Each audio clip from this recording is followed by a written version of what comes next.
ಯಾವುದೇ ಆಗಲಿ, ಒಂದು ಆರ್ಟಿಸ್ಟ್ನ ನಾವು ಕಲರಿಂಗ್ ಮಾಡೋದಾಗಲಿ, ಬ್ಯಾಕ್ಗ್ರೌಂಡ್ ಫೋಕಸ್ ಆಗಲಿ ಎಲ್ಲ ಇದು ಈ ಡಿಜಿಟಲ್ ಏನಾಗುತ್ತೆ ಫ್ಲಾಟ್ ಆಗುತ್ತೆ.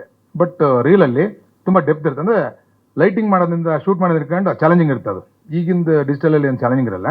ಬಟ್ ಅವು ನೆಗೆಟಿವ್ ಮಾಡೋದು ತುಂಬ ಚಾಲೆಂಜಿಂಗ್ ಇರುತ್ತೆ. ಬಟ್ ಆ ಡೆಪ್ತು ನಮಗನ್ಸುತ್ತೆ ಇದು ನನ್ನ ಲಾಸ್ಟ್ ಪಿಕ್ಚರ್. ಯಾಕಂದರೆ ನಾನು ನೆಗೆಟಿವ್ ಲಾಸ್ಟ್ ಪಿಕ್ಚರ್ ಆಗಿತ್ತು ನನ್ನ ಇದರಲ್ಲಿ. ನಾನು ಕ್ಯಾಮ್ರಾಮನ್ ಒಂದು 50 ಪಿಕ್ಚರ್ ಮಾಡಿದ್ದೆ. ಸುಮಾರು ಪಿಕ್ಚರ್ ಇದು ನನ್ನ ಲಾಸ್ಟ್ ಪಿಕ್ಚರ್ ಆಗಿತ್ತು, ಇದು ನೆಗೆಟಿವ್. ಆವಾಗ ಈ ಪಿಕ್ಚರ್ ಎಂಡಲ್ಲಿ ಇನ್ನೇನು ಒಂದು 4-5 ಡೇಸ್ ಇದ್ದಾಗ ಡಿಜಿಟಲ್ ಸ್ಟಾರ್ಟ್ ಆಯಿತು. ಸೊ ಇವಾಗ ಅದನ್ನ ಕನ್ವರ್ಷನ್ ಮಾಡಿ ಈಗ ಡಿಜಿಟಲ್ ಮಾಡಿದೆ. ನೀವು ಸಿನಿಮಾದಲ್ಲಿ ನೋಡಿದ್ರೆ ನಿಮಗೆ ನೆಗೆಟಿವ್ ಕ್ವಾಲಿಟಿನೇ ಇರುತ್ತೆ.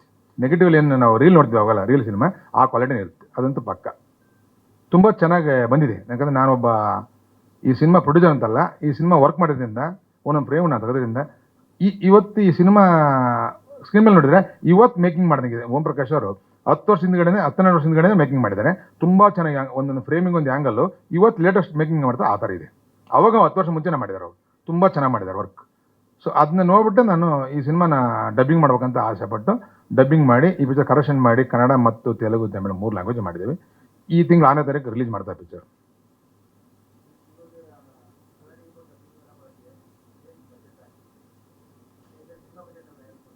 ಸಿನಿಮಾ ಅಲ್ಲ, ಸಿನಿಮಾ ಬಡ್ಜೆಟ್ ಆವಾಗ ಬಿಡಿ 5 ಕೋಟಿ 6 ಕೋಟಿ ಮಾಡಿದ್ವಿ. ಇವಾಗ ಈ ಸಿನಿಮಾ ನೋಡಿದ್ರೆ 50-60 ಕೋಟಿ ಥರ ಕಾಣುತ್ತೆ ಸ್ಕ್ರೀನ್ ಮೇಲೆ. ಅದಂತೂ ಪಕ್ಕ. 50-60 ಕೋಟಿ ಇದ್ರೆ ಈ ಸಿನಿಮಾ ಮಾಡೋಕ್ಕೆ ಆಗಲ್ಲ. ಇವತ್ತಾಗಲ್ಲ. 50 ಕೋಟಿ ಅಂತಿದ್ರು ಈ ಸಿನಿಮಾ ಮಾಡೋಕ್ಕೆ ಸಾಧ್ಯನೇ ಇಲ್ಲ. ಆ ಒಂದು ಮೇಕಿಂಗ್ ಆಗೋದು ಆರ್ಸ್ ಇಟ್ಕೊಂಡು ಅದು 100% ಆಗಲ್ಲ. 50 ಕೋಟಿ ಕೊಟ್ಟರು ಈ ಕ್ವಾಲಿಟಿ ನನಗೆ ಕೊಡೋಕ್ಕಾಗಲ್ಲ. ನಾನು ಆಸ್ ಎ ಪ್ರೊಡ್ಯೂಸರ್ ಆಗಲಿ ಕ್ಯಾಮ್ರಾಮನ್ಗೆ ಹೇಳ್ತೇನೆ, ಅದಂತೂ ಪಕ್ಕ ಹೇಳ್ತೇನೆ.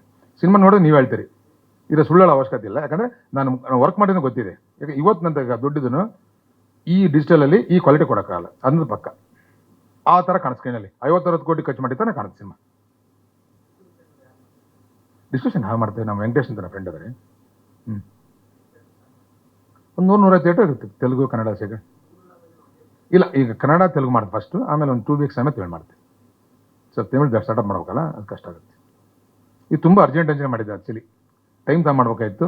ವಿಜಯ್ ಸರ್ ಬರ್ತಾ ಅಂದ್ರೆ ನಾನು ಅರ್ಜೆಂಟ್ ಮಾಡೋದ್ರಿಂದ ಅವ್ರು ಸ್ವಲ್ಪ ಕೆಲಸ ಇದ್ರು. ವಿಜಯ್ ಸರ್ ಬರೋದು ಹೇಳಿದೆ ನನಗೆ. ಪಾಪ 2 ಸಲ ಕರೆದಾಗ ನಾನು ಬರ್ತೀನಿ, ಎನಿ ಟೈಮ್ ಎಲ್ಲಿ ನಿಮಗೆ ಸಪೋರ್ಟ್ ಮಾಡೋದು ಹೇಳಿದ್ರು. ರಿಲೀಸ್ ಟೈಮಲ್ಲಿ ಮೋಸ್ಟ್ಲಿ ಬರ್ಬೋದಾಗುತ್ತೆ, ಥಿಯೇಟರ್ ಬಂದು ವಿಸಿಟ್ ಮಾಡ್ಬೋದು. ಸೊ ನಾನು ತುಂಬ ಅರ್ಜೆಂಟ್ ಮಾಡಿದ್ರಿಂದ ಅವ್ರಿಗೆ ಆಗಲಿಲ್ಲ. ಪಾಪ ಹೇಳಿದ್ರು, ಇಷ್ಟು ಮಾಡಿದ್ರು ಅವರು. ನೀವಂತ ಹಿಂದ್ಗಡೆ ಇರ್ತಾನೆ ಯಾವಾಗಲೂ ನೀವು ಮಾಡಿ ಅಂತ ಹೇಳಿದ್ರು. ನಾನು ಬ್ಯಾಕ್ಗ್ರೌಂಡ್ ಯಾವಾಗಲೂ ಇರ್ತೀನಿ, ಸಪೋರ್ಟ್ ಮಾಡ್ತೀನಿ, ಮಾಡಿ ಅಂತ ಹೇಳಿದ್ರು. ಅವ್ರದ್ದು ಮಾತಾಡೇ ಬಂದು ಮನೆಗೆ ಹೋಗಿ ಮಾತಾಡ್ಕೊಂಡ್ಬಂದೆ. ಆ್ಯಕ್ಚುಲಿ ನಂದೇ ತಪ್ಪು. ಏನಕ್ಕಂದರೆ ನಾನು ಹರಿಬರಿ ಮಾಡಿ ಅವ್ರಿಗೆ ಡೇಟ್ ತನಕಾಗಲಿಲ್ಲ. ಅವ್ರು ಸ್ವಲ್ಪ ಕೆಲಸ ಇದ್ರಲ್ಲ, ಅದನ್ನು ಮಾಡೋಕ್ಕಾಗಿಲ್ಲ. ನಮಗೆಲ್ಲ ಥರ ಸಪೋರ್ಟ್ ಇದ್ದಾರೆ ವಿಜಯ್ ಸರ್.